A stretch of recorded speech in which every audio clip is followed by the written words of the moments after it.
तेरा वचन मेरे पाँवों के लिए दीपक है और मेरे मार्ग का उजियाला है। तेरा वचन मेरे पाँवों के लिए दीपक है। नबी ईसाइयाह का ग्रंथ अध्याय 42 पद संख्या 1 से 7 तक। ये मेरा सेवक है, मैं इसे संभालता हूँ, मैंने इसे चुना है, मैं इस पर अत्यंत प्रसन्न हूँ। मैंने इसे अपना आत्मा प्रदान किया है, जिससे ये राष्ट्रों में धार्मिकता प्रचार करे। ये ना तो चिल्लाता और ना शोर मचाता है, बाजारों में कोई भी इसकी आवाज़ नहीं सुनता।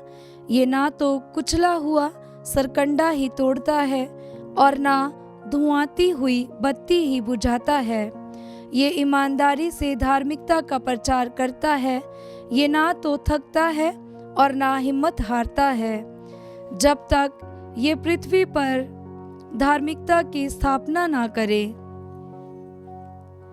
क्योंकि समस्त द्वीप उसकी शिक्षा की प्रतीक्षा करते हैं। जिसने आकाश बनाकर फैला दिया और पृथ्वी और उसकी हरियाली उत्पन्न की है, जिसने उसमें रहने वाले मनुष्यों को जीवन प्रदान किया और उस पर विचरने वाले जीव जंतुओं में प्राण डाले हैं, वही प्रभु ईश्वर ये कहता है, मैं प्रभु ने दया कर तुमको बुलाया है, तुमको बुलाया और तुम्हारा हाथ पकड़कर तुमको संभाला है। मैंने तुम्हारे द्वारा अपनी प्रजा को एक विधान दिया और तुम्हें राष्ट्रों की ज्योति बनाया है, जिससे तुम अंधों को दृष्टि दो, बंदियों को मुक्त करो और अंधकार में रहने वालों को ज्योति प्रदान करो। ये प्रभु की वाणी है। ईश्वर को धन्यवाद। भजन अनुवाक्य। प्रभु मेरी ज्योति और मेरी मुक्ति है, प्रभु मेरी ज्योति और मेरी मुक्ति है। प्रभु मेरी ज्योति और मेरी मुक्ति है, तो मैं किस से डरूं? प्रभु मेरे जीवन की रक्षा करता है, तो मैं किस से भयभीत हूँ? अनुवाक्य। प्रभु मेरी ज्योति और मेरी मुक्ति है। जब कुकर्मी मुझ पर टूट पड़ते हैं और मुझे निगलना चाहते हैं, तो वे ही मेरे शत्रु और विरोधी लड़खड़ा कर गिर जाते हैं। अनुवाक्य। प्रभु मेरी ज्योति और मेरी मुक्ति है।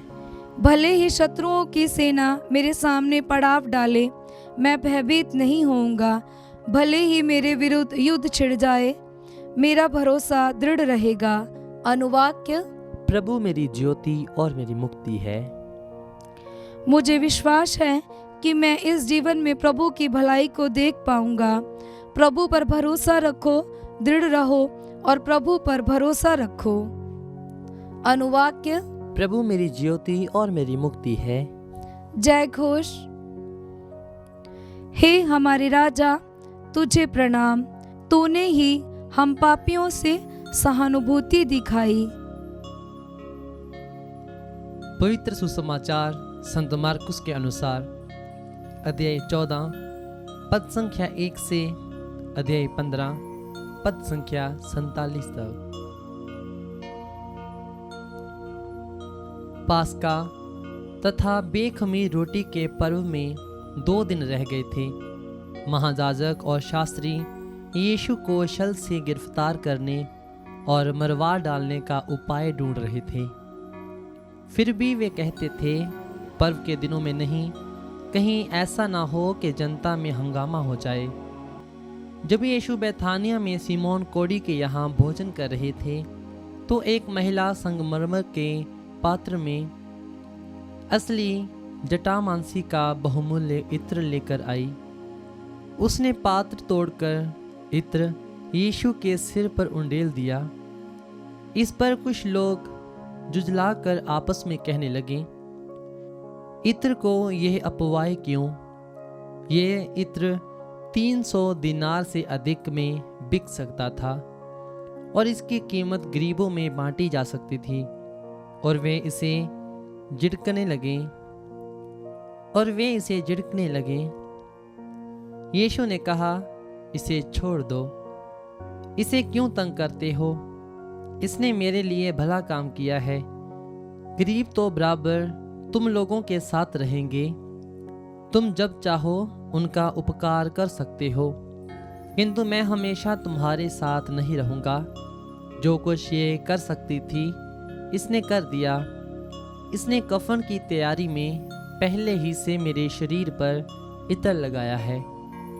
मैं तुम लोगों से कह देता हूँ, सारे संसार में जहाँ कहीं सुसमाचार का प्रचार किया जाएगा, वहाँ इसकी स्मृति में इस कार्य का भी चर्चा होगा। 12 में से एक यूदस इस्करियोती, और उसने यीशु को उनके हवाले करने का प्रस्ताव किया। वे ये सुनकर बहुत प्रसन्न हुए। उन्होंने उसे रुपया देने का वादा किया और यूदस यीशु को पकड़वाने का अवसर ढूंढने लगा।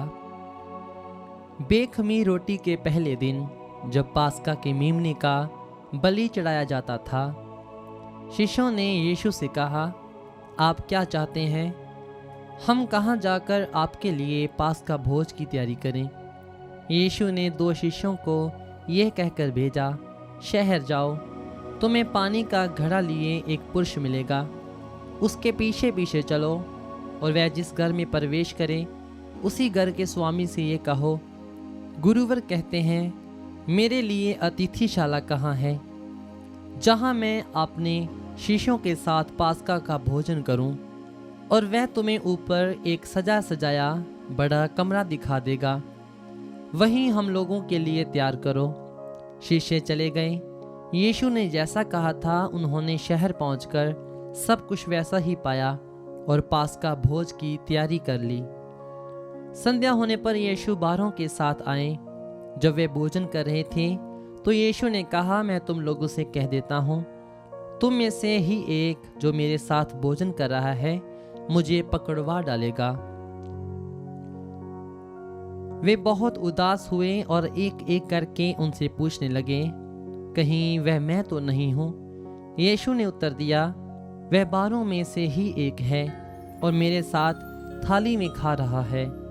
मानव पुत्र तो चला जाता है जैसा कि उसके विषय में लिखा है, परंतु धिक्कार उस मनुष्य को जो मानव पुत्र को पकड़वाता है। उस मनुष्य के लिए यही अच्छा होता कि वह पैदा ही नहीं हुआ होता। उनके भोजन करते समय यीशु ने रोटी ली और आशीष की प्रार्थना पढ़ने के बाद उसे तोड़ा और यह कहते हुए शिष्यों को दिया, ले लो, ये मेरा शरीर है। तब उन्होंने प्याला लेकर धन्यवाद की प्रार्थना पढ़ी और उसे शिष्यों को दे दिया और सबने उसमें से पिया। यीशु ने उनसे कहा, ये मेरा रक्त है, विधान का रक्त, जो बहुतों के लिए बहाया जा रहा है। मैं तुमसे कह देता हूँ, जब तक मैं ईश्वर के राज्य में नवीन रस ना पी लूँ, तब तक मैं दाख का रस फिर नहीं पीऊँगा। भजन गाने के बाद वे जैतून पहाड़ चल दिए। यीशु ने उनसे कहा, तुम सब विचलित हो जाओगे, क्योंकि यह लिखा है, मैं चरवाहे को मारूंगा और भेड़ें तितर बितर हो जाएंगी। किंतु अपने पुनरुत्थान के बाद मैं तुम लोगों से पहले गलीलिया जाऊंगा। इस पर पेतरुस ने कहा, चाहे सभी विचलित हो जाएं, किंतु मैं विचलित नहीं होऊंगा। यीशु ने उत्तर दिया, मैं तुमसे कह देता हूँ, आज इसी रात को मुर्गे के 2 बार बांग देने से पहले ही तुम मुझे 3 बार अस्वीकार करोगे। किंतु वह और भी जोर से कहता जाता था, मुझे आपके साथ चाहे मरना ही क्यों ना पड़े, मैं आपको कभी अस्वीकार नहीं करूँगा। और सब शिष्य यही कहते थे। वे गेतसेमानी नामक बारी में पहुँचे। यीशु ने अपने शिष्यों से कहा, तुम लोग यहाँ बैठे रहो, मैं तब तक प्रार्थना करूँगा। वह पेतरुस, याकूब और यूहन्ना को अपने साथ ले गए। वह भयभीत तथा व्याकुल होने लगे और उनसे बोले, मेरी आत्मा इतनी उदास है कि मैं मरने को हूँ। यहाँ ठहर जाओ और जागते रहो। वह कुछ आगे बढ़कर मुंह के बल गिर पड़े और ये प्रार्थना करने लगे कि यदि हो सके तो यह घड़ी उनसे टल जाए। उन्होंने कहा, मेरे पिता, तेरे लिए सब कुछ संभव है। यह प्याला मुझसे हटा ले, फिर भी मेरी नहीं बल्कि तेरी ही इच्छा पूरी हो। तब वह अपने शिष्यों के पास गए और उन्हें सोता देखकर पेतरुस से बोले, सिमोन, सोते हो? क्या तुम घंटे भर भी मेरे साथ नहीं जाग सके? जागते रहो और प्रार्थना करते रहो, जिससे तुम परीक्षा में ना पड़ जाओ। आत्मा तो तत्पर है, परंतु शरीर दुर्बल है। और उन्होंने फिर जाकर उन्हीं शब्दों को दोहराते हुए प्रार्थना की। लौटने पर उन्होंने अपने शिष्यों को फिर सोया हुआ पाया, क्योंकि उनकी आंखें भरी थी। वे नहीं जानते थे कि हम क्या उत्तर दें। यीशु जब तीसरी बार अपने शिष्यों के पास आए तो उन्होंने उनसे कहा, अब तक सो रहे हो? अब तक आराम कर रहे हो? बस वह घड़ी आ गई है, देखो मानव पुत्र पापियों के हवाले कर दिया जाएगा। उठो, हम चलें, मेरा विश्वासघाती निकट आ गया है। यीशु यह कह ही रहे थे कि बारहों में से एक यूदस आ गया। उसके साथ तलवारें और लाठियां लिए एक बड़ी भीड़ थी, जिसे महायाजकों, शास्त्रियों और नेताओं ने भेजा था। विश्वासघाती ने उन्हें यह कहकर संकेत दिया था, मैं जिसका चुंबन करूंगा वही है, उसी को पकड़ लेना और सावधानी से ले जाना। उसने सीधा यीशु के पास आकर कहा, गुरुवर, और उसने उनका चुंबन किया। तब लोगों ने यीशु को पकड़कर गिरफ्तार कर लिया। इस पर यीशु के साथियों में से एक ने अपनी तलवार खींच ली और प्रधान याजक के नौकर पर चलाकर उसका कान उड़ा दिया। यीशु ने भीड़ से कहा, क्या तुम लोग मुझे डाकू समझते हो, जो तलवारें और लाठियां लेकर मुझे पकड़ने आए हो? मैं तो प्रतिदिन तुम्हारे सामने मंदिर में शिक्षा दिया करता था, फिर भी तुमने मुझे गिरफ्तार नहीं किया। ये इसलिए हो रहा है कि धर्म ग्रंथ में जो लिखा है वह पूरा हो जाए। तब सभी शिष्य यीशु को छोड़कर भाग गए। एक युवक अपने नंगे बदन पर चादर ओढ़े यीशु के पीछे हो लिया। भीड़ ने उसे पकड़ लिया, किंतु वह चादर छोड़कर नंगा ही भाग गया। वे यीशु को प्रधान याजक के यहाँ ले गए। सभी महायाजक, नेता और शास्त्री इकट्ठे हो गए थे। पेतरुस कुछ देरी पर यीशु के पीछे पीछे चला। वह प्रधान याजक के महल पहुंचकर अंदर गया और नौकरों के साथ बैठा हुआ आग तापने लगा। महायाजक और सारी महासभा यीशु को मरवा डालने के उद्देश्य से उनके विरुद्ध झूठी गवाही खोज रही थी, परंतु वह मिली नहीं। बहुत से लोगों ने तो उनके विरुद्ध झूठी गवाही दी, किंतु उनके बयान मेल नहीं खाते थे। तब कुछ लोग उठ खड़े हुए और उन्होंने यह कहकर उनके विरुद्ध झूठी गवाही दी, हमने इस व्यक्ति को यह कहते हुए सुना, मैं हाथ का बनाया हुआ ये मंदिर ढा दूंगा और 3 दिनों के अंदर एक दूसरा खड़ा करूंगा जो हाथ का बनाया हुआ नहीं होगा। किंतु इसके विषय में भी उनके बयान मेल नहीं खाते थे। तब प्रधान याजक ने सभा के बीच में खड़ा होकर यीशु से पूछा, ये लोग तुम्हारे विरुद्ध जो गवाही दे रहे हैं, क्या इसका कोई उत्तर तुम्हारे पास नहीं है?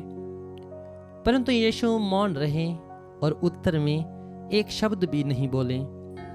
इसके बाद प्रधान याजक ने यीशु से पूछा, क्या तुम मसीह परम स्तुत्य के पुत्र हो?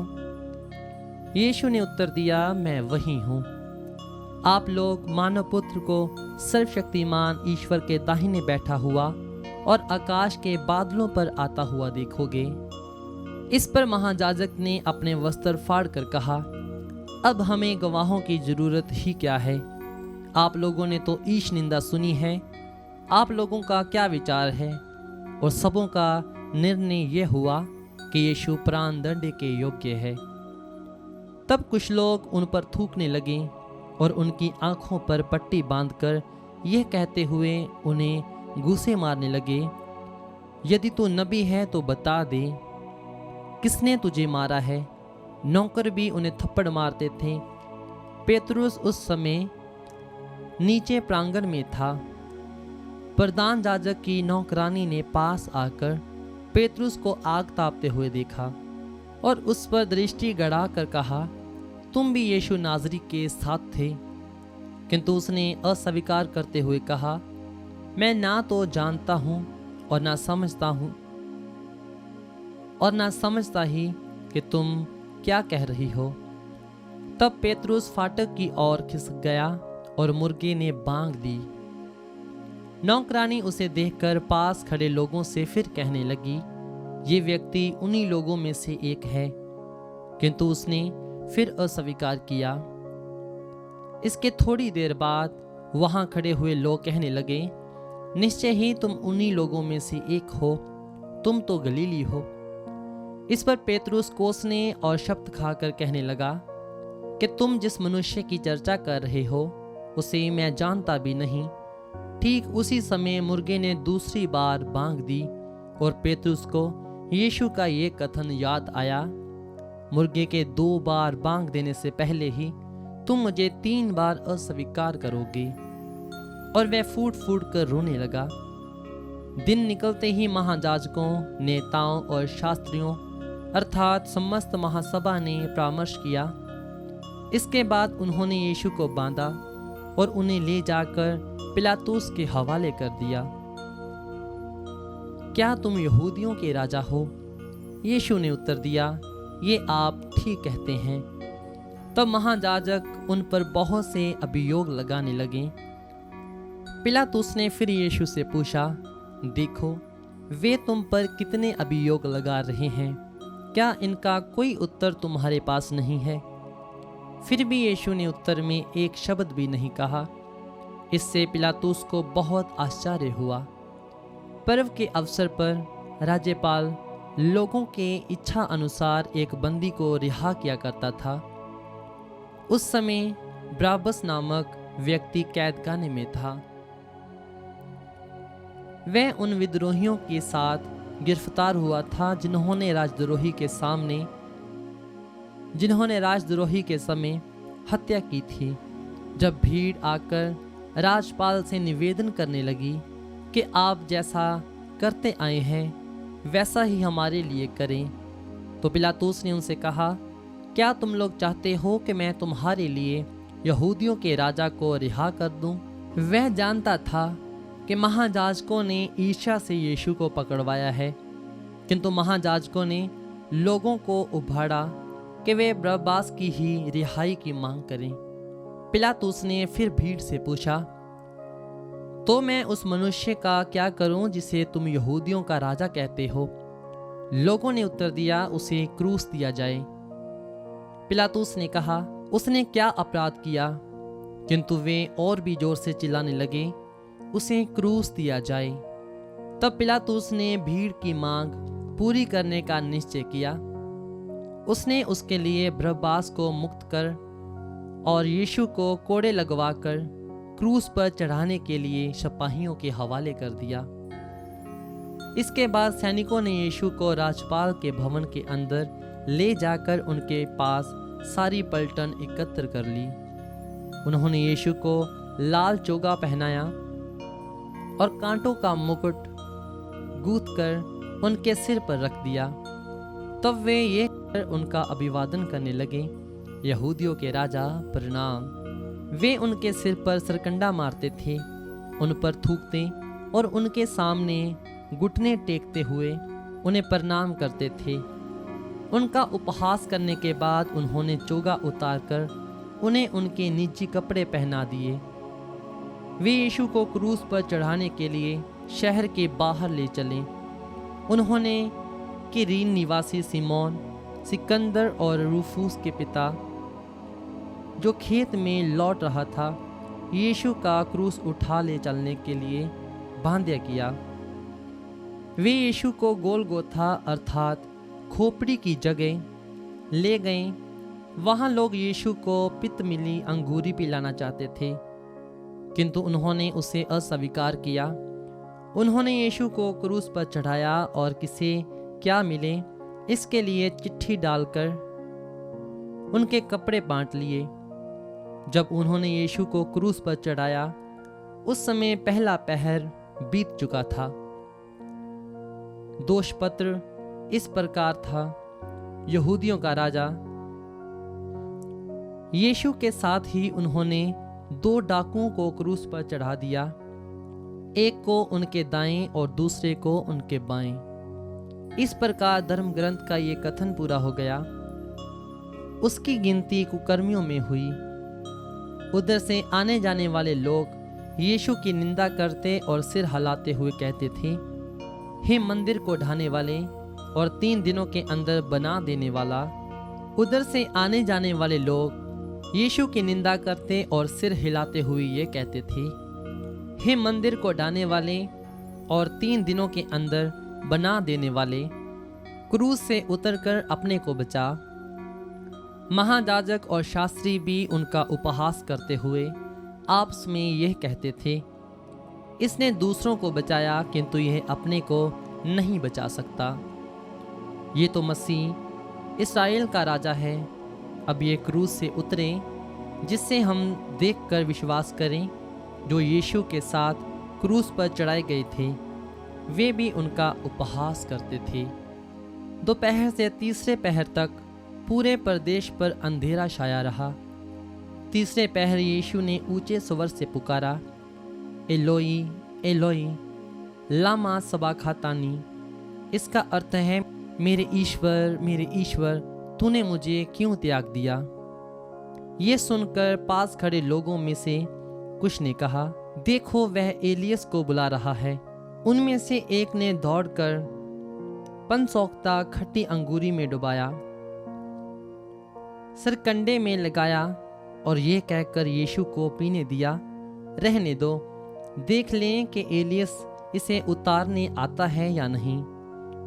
तब यीशु ने ऊंचे स्वर से पुकारकर प्राण त्याग दिए। मंदिर का पर्दा ऊपर से नीचे तक फटकर 2 टुकड़े हो गया।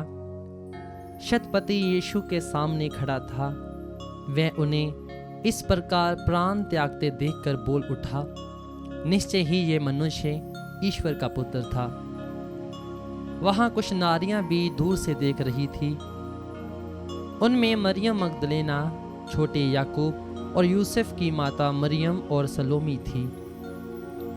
जब यीशु गलीलिया में थे, वे उनके साथ रहकर उनका सेवा सत्कार करती थी।